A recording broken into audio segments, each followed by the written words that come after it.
This is an orthokeratology case where the patient has a corneal cap that's slightly decentered inferiorly in both eyes. Right now we're looking at just the right eye. And most of the time what I see is that the lens will be drawn to where the apex of the cornea is. So I would expect this lens to decenter inferiorly. But I believe that this lens on the eye behind the slit lamp is decentering superiorly, kind of the opposite of what I would expect. So with a lens that's floating too high, most of the time that's because the lens is too flat. There's not enough sagittal depth to the lens. This is the initial design. A second design went from G-SIM to freeform with very similar parameters, just a slightly different periphery. And then a third design, which I don't think has been dispensed yet,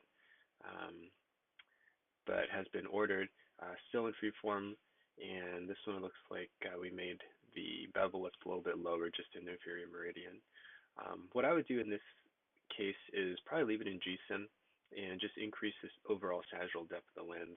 With freeform is nice for aligning with asymmetrical corneas, but I feel like it works much better when the patient is going to actually see through the lens as opposed to see most of the time without the lens. And that's because when you do go freeform, a lot of times you introduce these unusual optics within the optic zone, which is fine if the lens is on the eye because the tear film will fill in the irregularities and the patient will see just fine. But if we have this molding into the cornea, once you remove the lens and the tear film is gone, the vision is sometimes a little bit funny.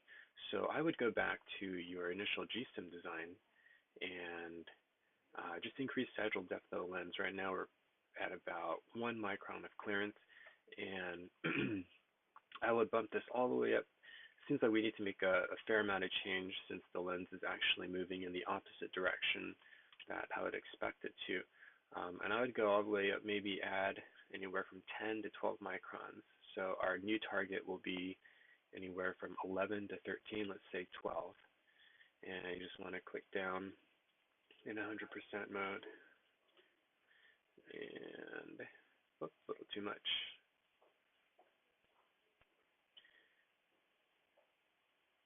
And then maybe realign this periphery a little bit. And we'll check the other meridians and see how they look.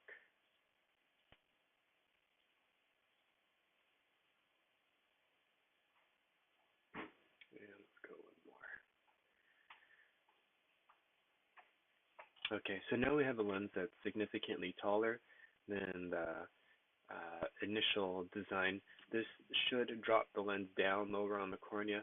And if we look at where the lens is actually aligning on the cornea, let's go to the topography map out here. Really, we're aligning kind of where the cornea has become more symmetrical all the way around. This inferior steepening is going to be underneath the reverse curve, and but the lens will actually align in G-SIM mode where the cornea is fairly symmetrical all the way around. So I think this lens, going back to G-SIM, not having a freeform, should fit a little bit better. We're a little bit taller, and hopefully this lens will be able to be something you can dispense to the patient and get the patient started. So hope this helps. Good luck with your patient. Thanks for watching.